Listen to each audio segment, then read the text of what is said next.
Today we have another CB talk on ZeroShot learning. Today's speaker is Massimiliano Mancini. He's a postdoc researcher at Tübingen University in the Explainable Machine Learning group led by Professor Zeynep Akata.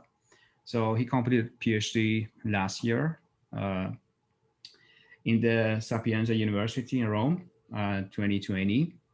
And his research interests include transfer learning across domains and learning with the low supervisions. So today's talk is about open world compositional zero-shot learning.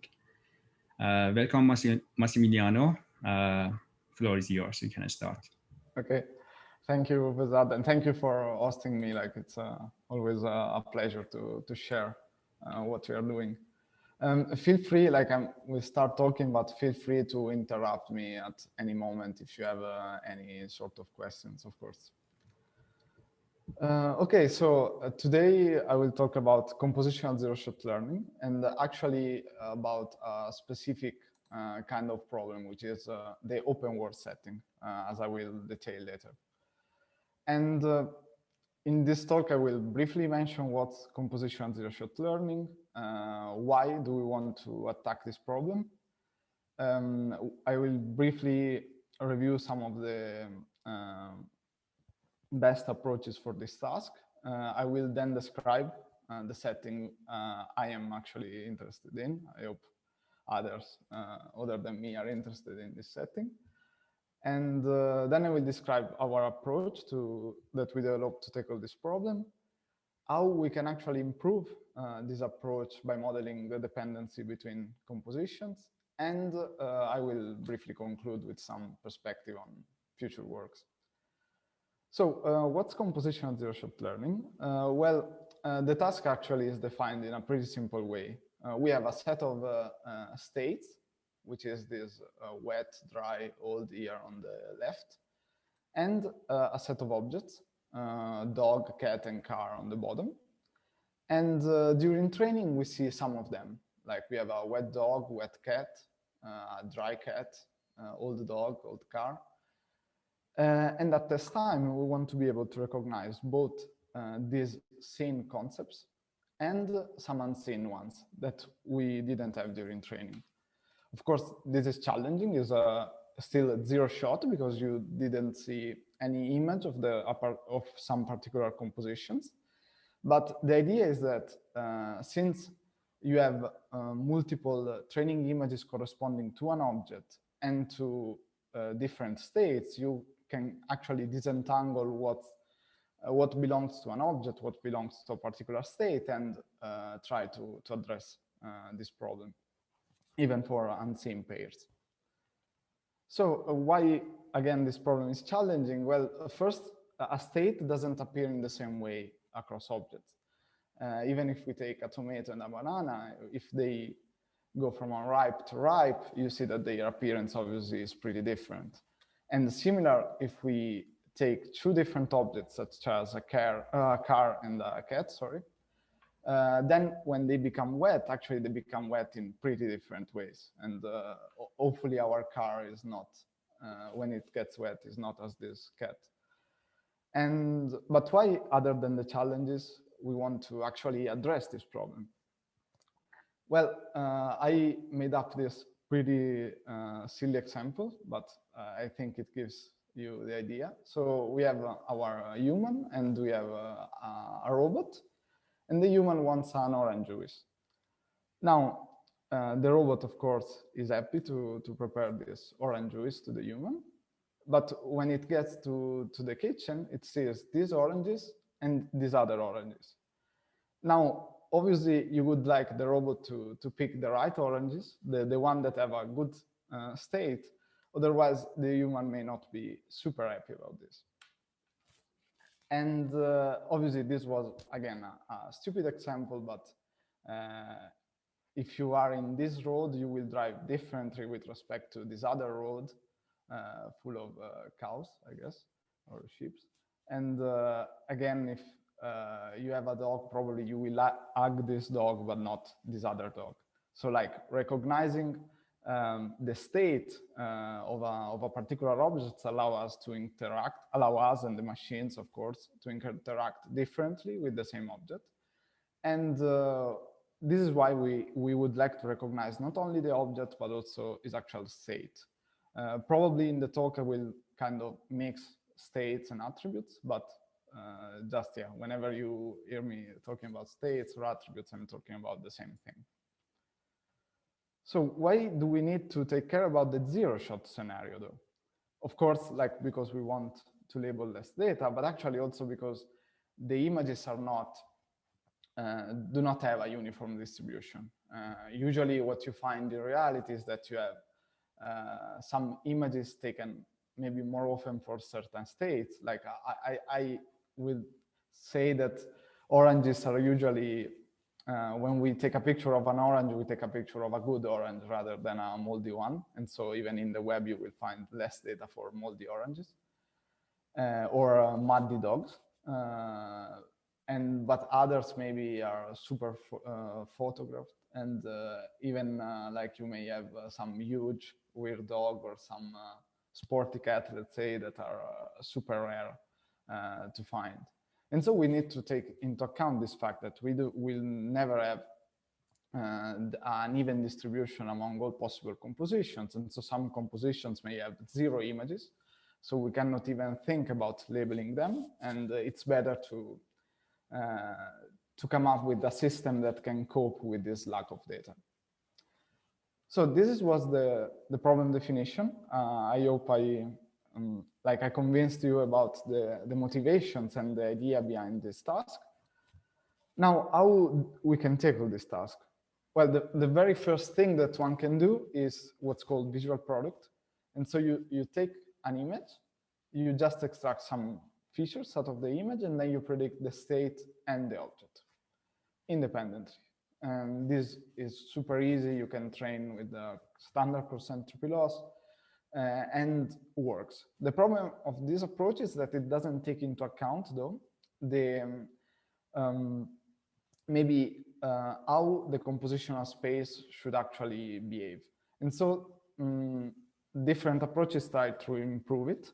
The first actually approach that tried to boost the simple baseline was called label embed. And what this approach was doing was to take actually descriptions of state and objects, because then you hope that from those descriptions you are able to kind of generalize better than just using the raw image features. And then this approach was learning a transformation function that projects the state and objects descriptions, which can be word embeddings or even weights actually of a classifier. And out of these descriptions, this approach was obtaining compositional embeddings for the specific composition of interest. And then it was comparing the compositional embedding with some image features extracted, of course, from our image. And here again, you can have a triplet loss or a binary cross-entropy loss, I think they used in their case. And it worked actually pretty well, as I will show you also in the experiments. There are variations out of this kind of way of thinking this task.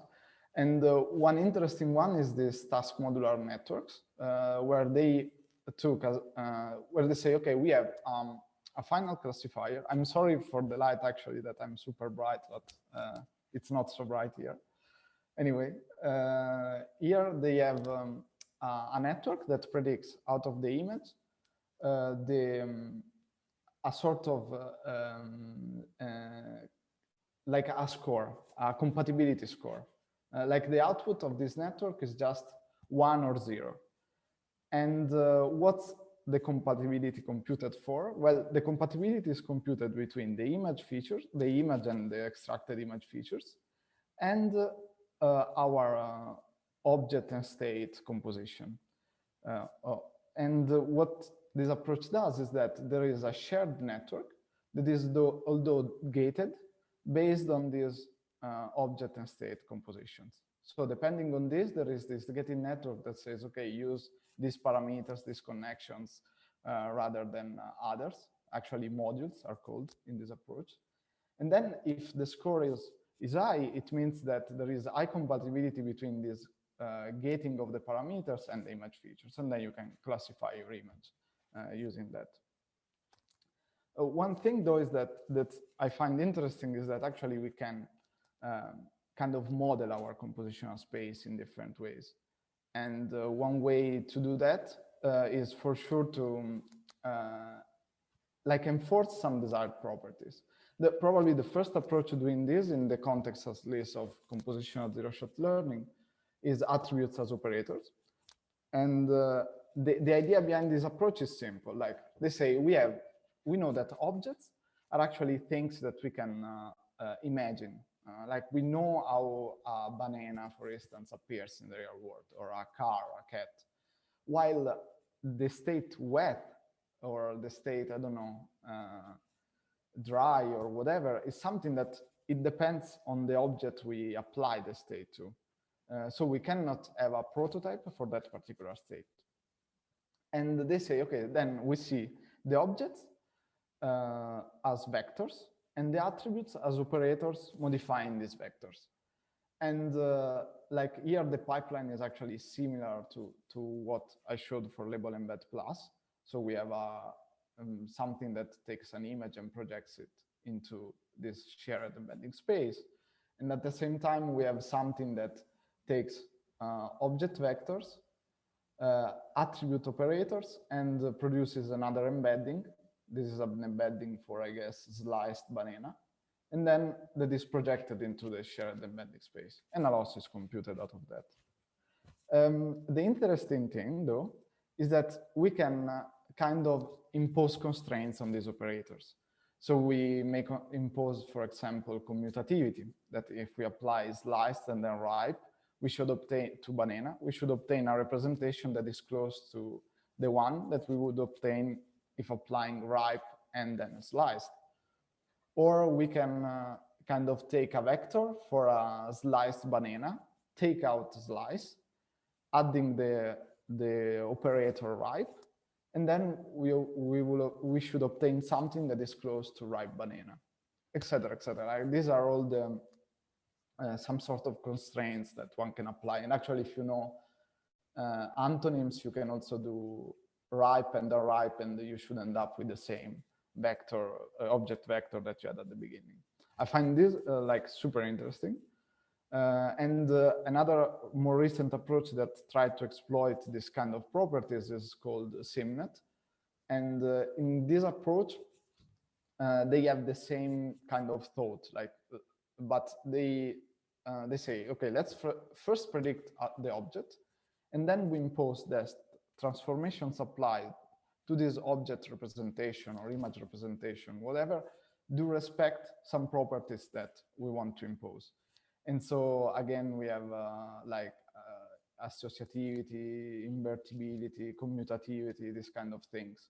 I didn't put the more details here because actually it's the principles are close to attributes as operator. Then the operations that are imposed in this compositional space are slightly different.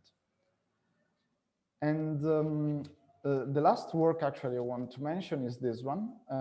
That is a super recent one, and actually, but it takes a different direction, which is instead of looking at some sort of weird compositionality in the embedding space, we could view this problem with a casual perspective. And so what we have is that we want to understand what's the intervention that we should take to kind of remove the dependency between attributes and objects. So we want a representation where that is kind of in a representation for the attributes that is independent of the object, and vice versa, a representation of the objects that is independent from the particular attribute.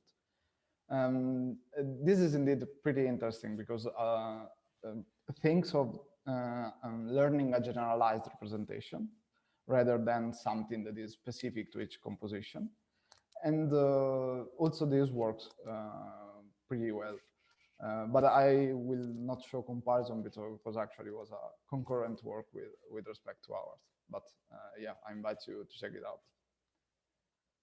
So how well this approach perform, these approaches? All my experiments will be based on two datasets. One is mid states, and this is a dataset having natural objects in different states, 245 objects, 115 states, and we have 400 unseen compositions at test time. We also have another dataset, which is UT Zappos, that is a dataset of shoes, as you can see, and the attributes are mostly like either the shape of the shoe or even the material. And here the number of objects is and states is low, and we have 18 unseen compositions at this time. So let's go to some numbers, but before the metrics. So the metrics is unseen and seen compositional accuracy, so computed independently on these two sets, while not, but having the output space covering both seen and unseen compositions. And then there is the area under the curve with respect to different values of the bias that you can apply. Like in principle, a standard problem of generalized zero-shot learning, and this is a case of generalized zero-shot learning, is that you have a bias on predicting same classes, because those are the classes that you add during training. And so if you apply a sort of bias, you can ask, like increase the scores for unseen classes and balance the trade-off, let's say, between predicting same classes and being right on the unseen ones. And you can measure the stability of a method under these different values of the bias with the area under the curve. And you can pick also the best harmonic mean, which is the best operating point with different values of this bias. So now we have some results, and this is the standard table that you may see. Yeah, SimNet is working pretty well, actually, especially in mid states, surpasses all previous approaches. In UT Zappos, it's not bad, even TMN. And also labeled embed plus is doing pretty well, I would say, is not super far from these more recent approaches. There is a thing, though, that in this scenario, we assume that the unseen test compositions are known a priori, and then we can restrict our output space accordingly. This is why I will refer to this scenario as the closed-door scenario, because here we assume really that we know what's unseen, what we are interested to classify among the unseen compositions, and that we can actually then restrict our output space by focusing only on those unseen compositions and the seen ones. What if, though, we remove this assumption? So now we don't know the unseen compositions, and we cannot anymore restrict the output space accordingly. And this is what I mean by open world scenario. And as you can see, the performances are pretty bad. Like I highlighted the AUC that for TMM, for instance, go from almost 3 to 0.1, and from SimNet from 3 to 0.8. But you see even a worse drop, of course, in the unseen accuracy, going from 25.2 to 7.0. And for even SimNet, this is the best. I focused on mid states because actually Zappos is a bit easier, but even in Zappos, you can see that performances are decreasing. But this is kind of, not surprising, because the methods in this first table are considering, for instance, for mid states, 4.5% of the whole compositional space at this time. 4.5% is a large restriction of the output space. For this Zappos is almost half of the compositions are considered, so it's a bit less present, this problem. But yeah, for mid states is super clear that we are constraining our output space a lot. And this is why we said, okay, but in the real world, maybe we don't know, when we want to apply our model, what are the unseen compositions that we will face at this time. And of course, in this restriction, we may also exclude some compositions that are actually existing in the real world. as I show later with an example. And so we need to focus on this different scenario, which is open world composition zero-shot learning, a work that we will present next week actually at CVPR that I did in with equal contribution with Ferjad and Yonchin and then Zeynep. And in this work, I will kind of briefly detail what is this open world scenario, but I guess you get the full point. So we have some seen composition, training compositions, and we have unseen test compositions. This is the standard setting. So this is where we know the training compositions and we know the unseen test compositions. In the open world, we have these other compositions that can be excluded from our auto space. This is what actually mean. This is the closed world and this is the open world. So as you can see, maybe in the training set, we didn't have ripe tomato as unseen composition, but we have both ripe as state and tomato as object. And so like excluding ripe tomato is actually preventing us to predict something that in the reality we might find. What makes this problem challenging is both this fact that we are, of course, including more unseen compositions, and some of them may be confusing for the model, because of course, if you include ripe tomato, I guess that also the accuracy for wet tomato will be lower. And actually, there are also these compositions that, unless you have some sort of prior knowledge, and we try to get this prior knowledge, but it's not an easy task, you include in your auto space, but actually they are not existing in the real world, such as ripe dog, pureed dog, airy apple, airy tomato.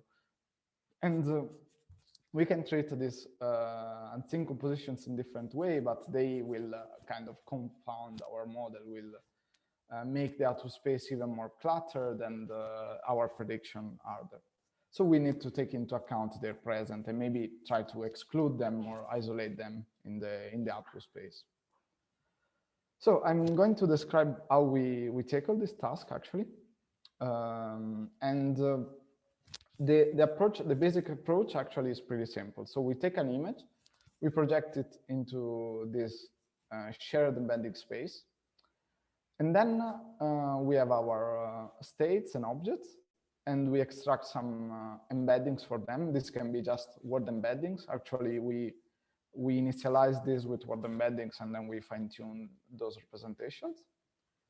And then we compose them, projecting these compositions in the shared embedding space.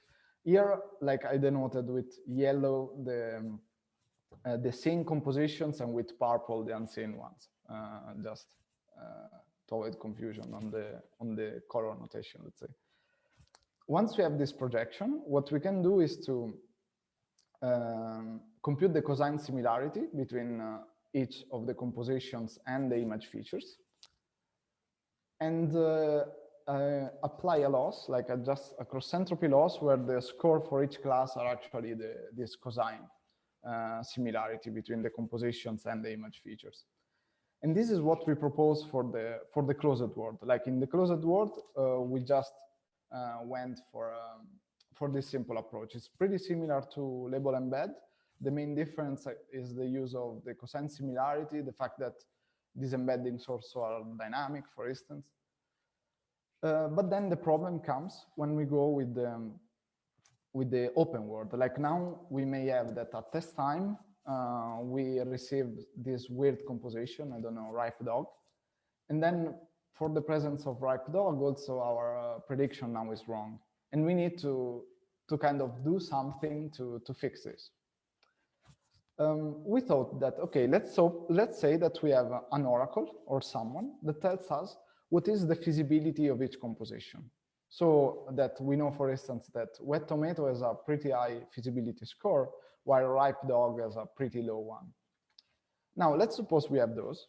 And what we can do in principle is, first, maybe we can just apply a threshold on these feasibility scores.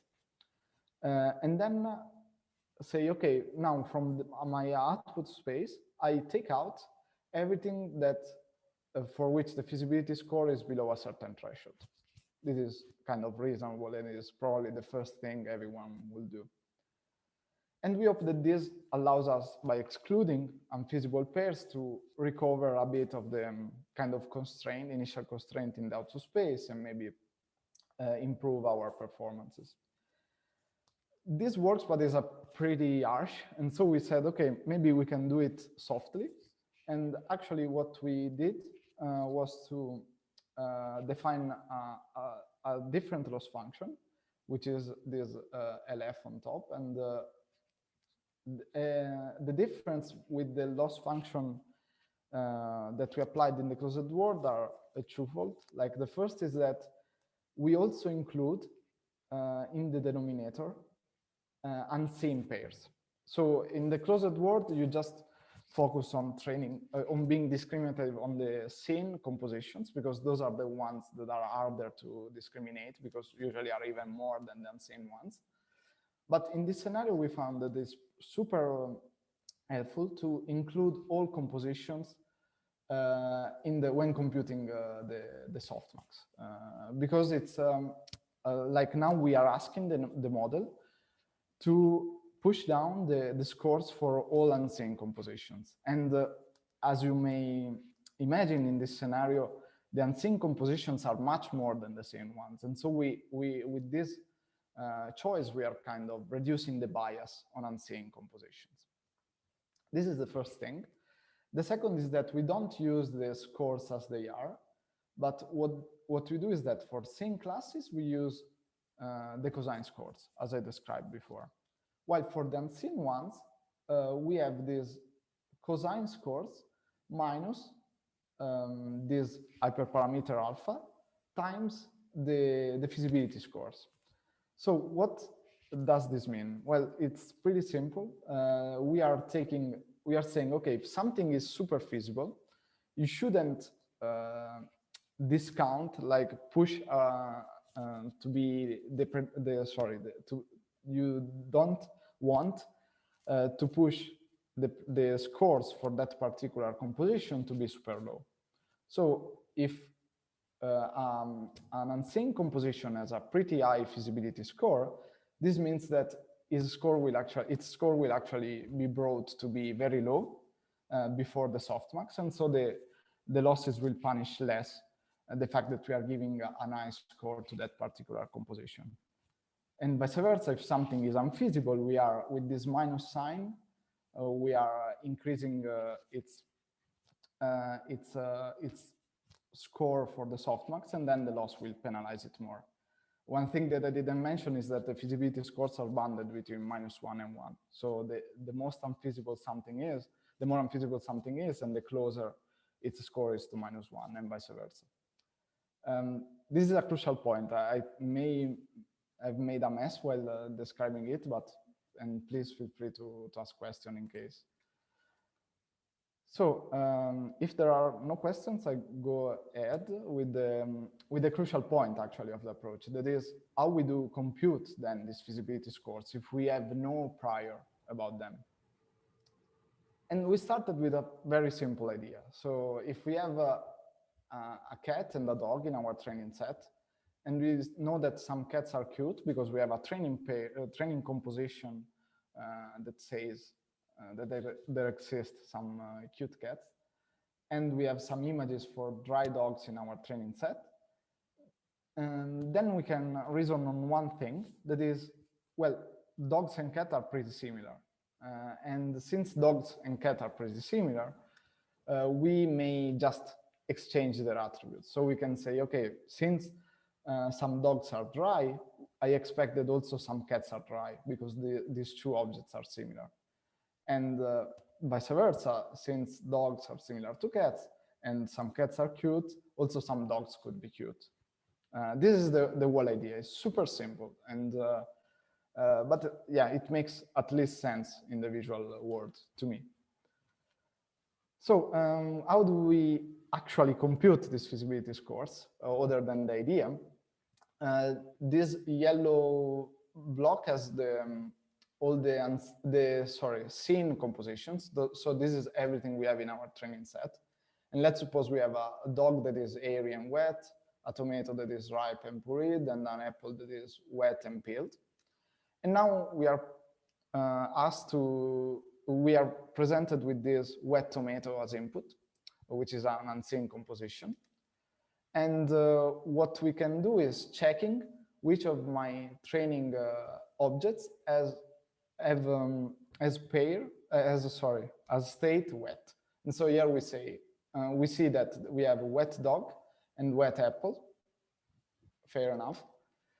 And we can check since if you remember from the method, we are computing objects and state embeddings before composing them. So what we can check is the cosine similarity between the embeddings. And here we can see that the cosine similarity between dog and tomato, dog is what is wet and tomato is our query, it's pretty low, but it's pretty high for apple and tomato, which is the other object that is wet in the training set. And so since wet and tomato are pretty similar, we can conclude that the score for the feasibility score for wet tomato should be pretty high. It's actually the same is the cosine similarity between the embeddings of apple and tomato that we hope to be pretty high. Obviously, this is not the case for all compositions. And in case we have ripe dog, ripe is only present in this case for simple case for tomato. And the cosine similarity is not so high for dog and tomato embeddings. And so we get a low feasibility score. This is the whole idea. We apply it also on the other, from the other perspective, so from the perspective of the states. And then we average the embeddings to get these feasibility scores. And this is the full approach. So we have the first part that I described that is the closed world model. And then at test time, during training, we have this loss function based that uses the feasibility scores. And at the same time, we also applied out masking, even if for our open world model, it didn't help too much, actually. I will show it later. So I'll show some of the results. With respect to the state of the art, we are not too bad in the closed world in the sense that our closed world model, so this model, this CW model, actually assumes to know the unseen compositions. So it's a model working in the closed world and achieves the state of the art. But interestingly enough, also our open world model. So this model assumes to know while testing the compositions, but actually is trained with the same open world pipeline, is working pretty well. So these methods are state of the art in terms of AUC and harmonic mean, actually the CompCos CW on mid states, and are comparable to TMN in the task modular networks in UT Zappos. This is what I said. And if we go in the open world scenario, we, as expected, like our method designed specifically for this setting is the best in terms of AUC, harmonic mean, and across both scenarios. Actually, as you can see, the gap with our closed world model is not super high in UT Zappos, but as I said, in UT Zappos, we already cover 50% of the output space by default with the standard closed world setting. But on mid states, we see it almost doubles the performance actually of SIMNet, and almost doubles the one of our closed world model, our full open world one, which is this CompCos.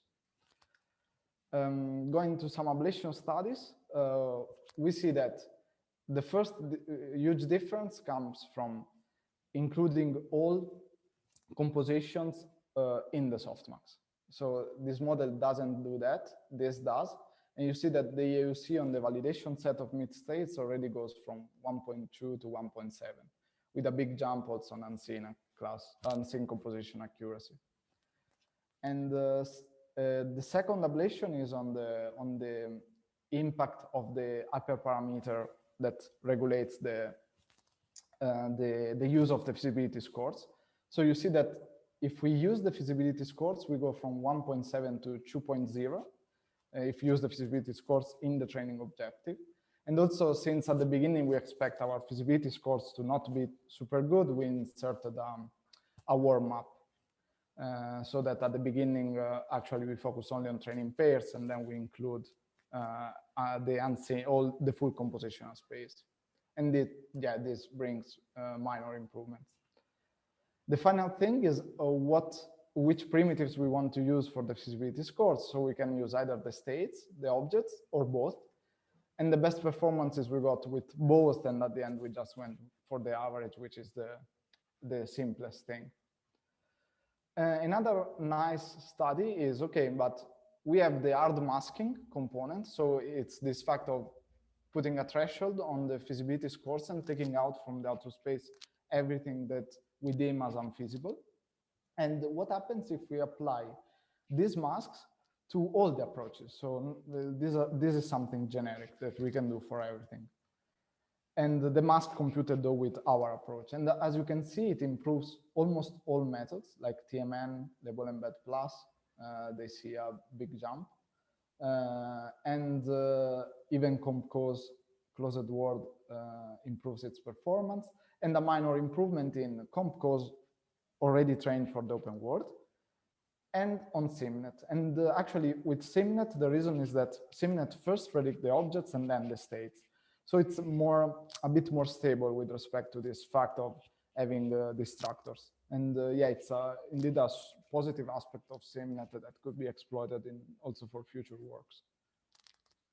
And finally, some qualitative results here. So if we check which are the most feasible compositions, we get something like brown tomato, caramelized potato, small dog, while the least feasible ones are, yeah, kind of nice, like blunt milk or standing vegetable or cloudy gemstone. And similar, if we take some objects and we look at their most feasible and least feasible unseen compositions as predicted by our model, we get something like, for cat, for instance, we have viscous cat as least feasible, while wrinkled or large cat as feasible. And this is reflected also on the prediction. So if we take the predictions of our closed world model and our open world model, we see that sometimes the closed world model makes some weird predictions, such as a rusty pie, for instance, that it's not feasible, of course, in the real world. And a mossy bear or yeah, an inflated eggs. I like especially this one. And but while in these cases, our open world model predicts the right thing.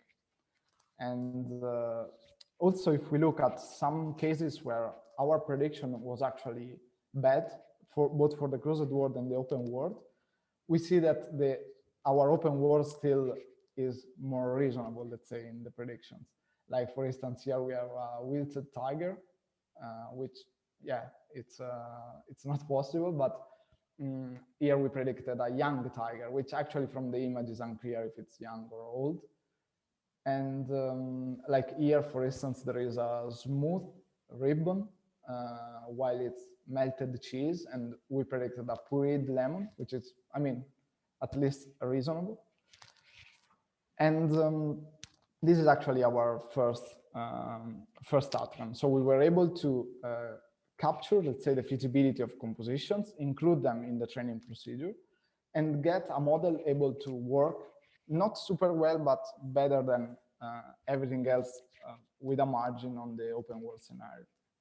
Now, the question is, can we do, oh, sorry, did you have any question? If you face with the bias issue, maybe there are some strong correlation between some states and the objects during the training, and if you observe any kind of bias and how to handle this bias issue. Yeah, actually, this is a thing that we didn't investigate. I think that there might indeed be something, because, yeah, for instance, I would expect that, of course, like you have a subset of the categories that are super linked, a subset of objects that are super linked with some states. Of course, you will never see, I don't know, eroded egg, but you will see everything related to food associated with eggs and food things. And similar for the, for animals, you will never see something related to the food. This is indeed a bias that comes. And actually, I think that in our case, we are kind of exploiting this bias, because of course, we expect that the compositional embeddings will take that into account. Like we had some visualization where some Disney visualization where we had clusters of things related to food or related to animals and their specific states. There are some states that weirdly, at least for mid states, kind of make a cluster by their own. And these are like eroded weirdly, or I think another one was standing maybe. And like for standing, at least there are few objects related in the training set. So it may really vary depending on the amount of images we have for specific states and objects.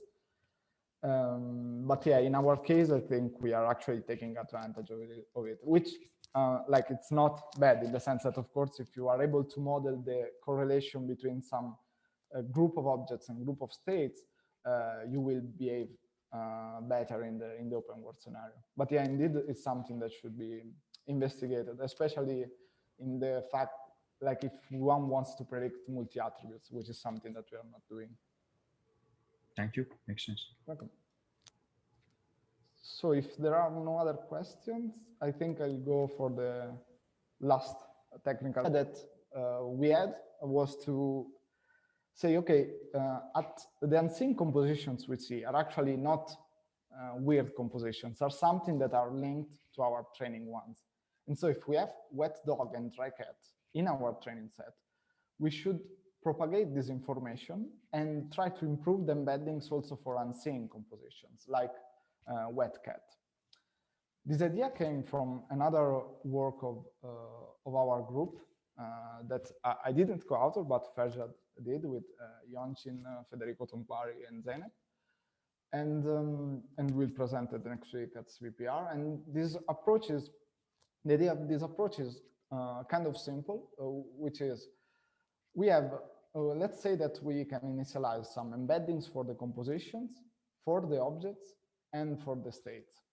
And now what we can do is to build a graph where we link every state with the objects it is linked to in the training set, or even in the unseen set that we know. Of course, like as I said, in the closed world setting, you know the unseen compositions, and so you can exploit this information even during training in principle.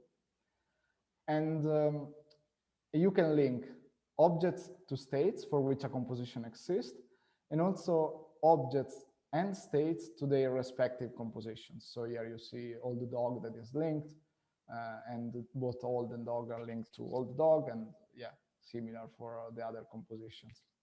And you initialize this kind of graph where each node contains the embeddings of either the state, objects, or compositions, and the link denotes like if there is a composition that links this kind of triplets, let's say. And what you do is that then you take this graph and you can actually apply a GCN and refine the representations, and then you end up with this refined compositional space where every composition benefited from the presence of the others, and you can apply a standard cross-entropy loss on top of it. This is actually, like, for the sake of simplicity, in the following, assume that here we are applying the same losses I described for CompCos, so the loss with the feasibility scores in the open world, the cosine similarity in the case to compute the scores. But one thing I want to highlight is that now, like, there is, for instance, old dog that is unseen, but its representation depends on also on the weights or on the embedding, sorry, of old and dog. And these embeddings are refined within the GCN, taking into account also the other compositions. And this is a crucial aspect for generalizing better than on the unseen ones. Of course, you are exploiting this information, but yeah, in the closed world, it makes sense if you know a priori which are the unseen compositions. Now, the big question is, what do we do then for the open world scenario? Now, we don't have this kind of prior. And we need, though, to define some meaningful connections. Otherwise, we learn something that doesn't make too much sense. And so I changed the representation of the graph, but actually, so you see that here we have our ripe dog and our wet tomato still. And these are the unseen ones. And we have wet dog and ripe tomato as seen ones, as seen compositions. And this, let's suppose that this is the embeddings that we obtain after the GCN, so after all the process. And again, what we have is that we have here the primitive embeddings, so the embeddings for the states and objects. Here the compositional embeddings, then we can just use for computing our loss function. And what we can do is something actually that is not far from what we did for CompCos. So we can take the primitive embeddings, take also the training compositions, so the prior knowledge on what exists in the real world, and compute some feasibility scores.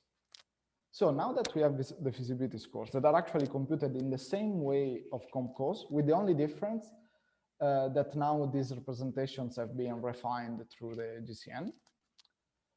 What we can do is to take both the initial graph and the feasibility scores and update the connections.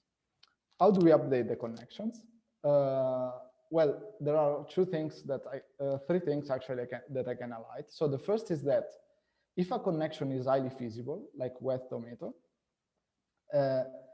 its strength will be kept high. Actually, we set the strength, the weight for that particular connection in the GCN as the feasibility score, a threshold to avoid having negative connections. So we apply a ReLU to the feasibility scores. And so if something is feasible, the connection will still be strong, while if something is pretty unfeasible, the connection will be mild. Across, of course, this is a focus on the connection between state and objects. So since ripe dog is pretty unfeasible, the connection between ripe and dog is actually has a pretty low weight, vice versa for wet tomato. The connections, the same applies to the connections going from the compositions to the primitives. So the influence that ripe dog has on dog and on ripe is pretty low. The weight is pretty low because the feasibility score is low, and vice versa for wet tomato. The influence of wet tomato on wet and tomatoes is kept high. And one last thing is that we found beneficial, I will show it with an ablation study, to don't consider the feasibility scores in the influence that the primitives have on the compositions. This because probably otherwise the representation for the compositions is too weak, even for the unfeasible ones, and the output space that we get, the composition embedding space is not well, like we are not modeling well enough the presence of these distractors. And so I will briefly go through the experiments. Obviously what we proposed performs well. This is actually still a preprint, but like if I highlight the results, like you will see two versions. So our model is this CoCGE, which is cosine, compositional cosine graph embeddings. And this is this FF means that the representation is frozen. And without this FF means that we are end-to-end training also the whole architecture, which is something that other approaches didn't do.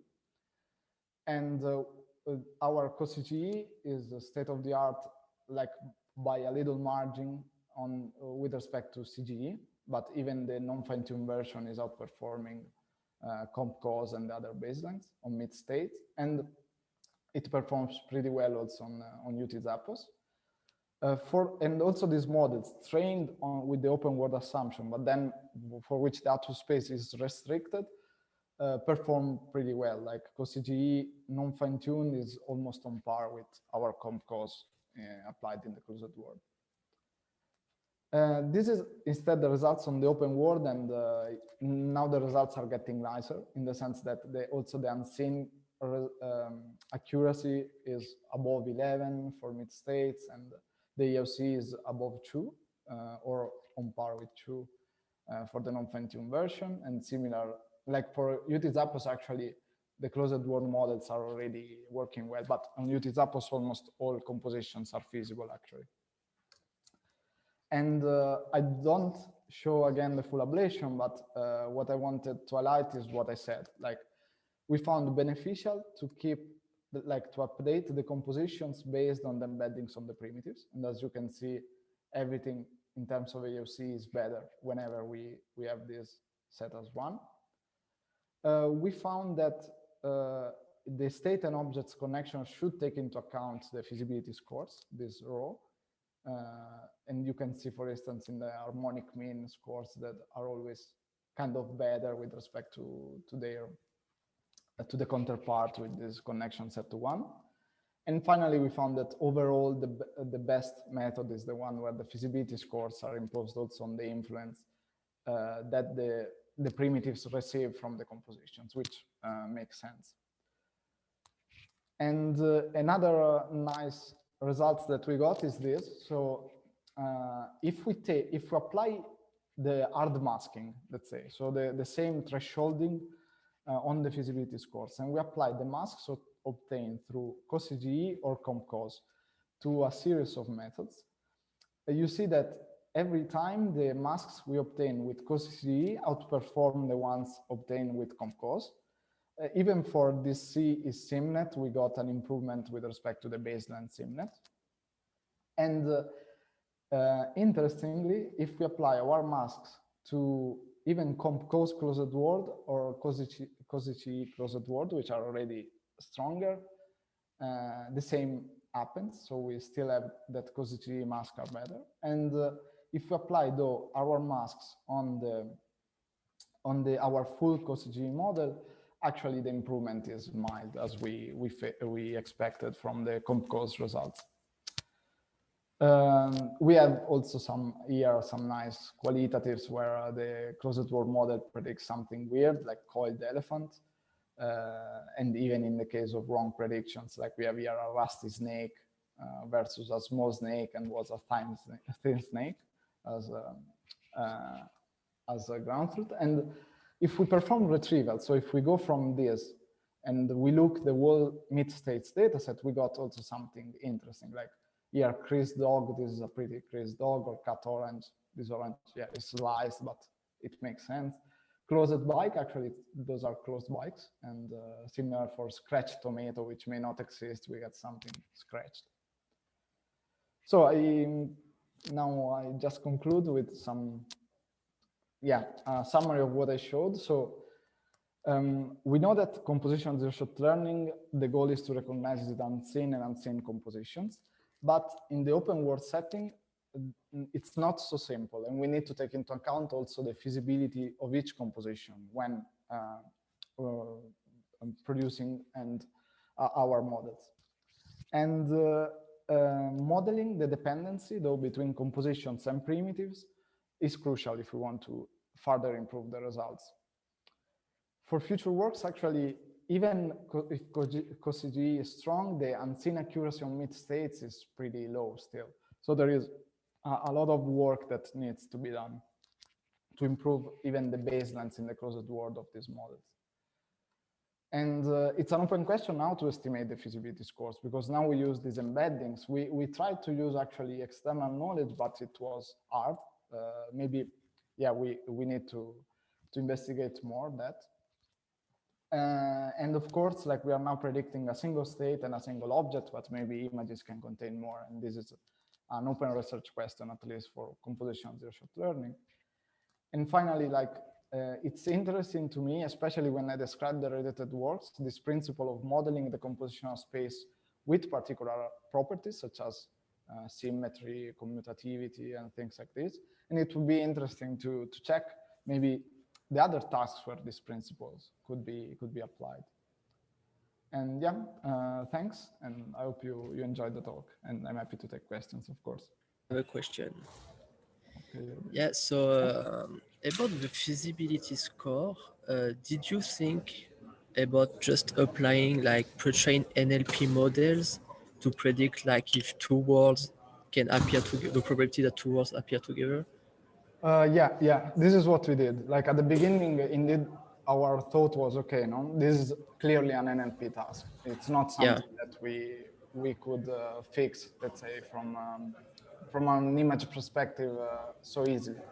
And so what we did was to try actually different approaches. So one was to use language models and to predict the likelihood of having an object or a state linked to the other, let's say. We used also some semantic knowledge base like ConceptNet, where you can see relatedness among words. We used other word embeddings, other strategies, and actually what we found is that it's not so easy to get feasibility scores Okay. of them. One reason is that especially the language models capture some sort of correlations that are actually not existing in the real world. Actually not existing, but are semantically ambiguous. For instance, Okay. for dog, we found that was super related with cord, and cord is something, of course, linked to hot dog, not dog. Ah, But okay, yeah, both the okay. language model and ConceptNet was giving it a pretty high score.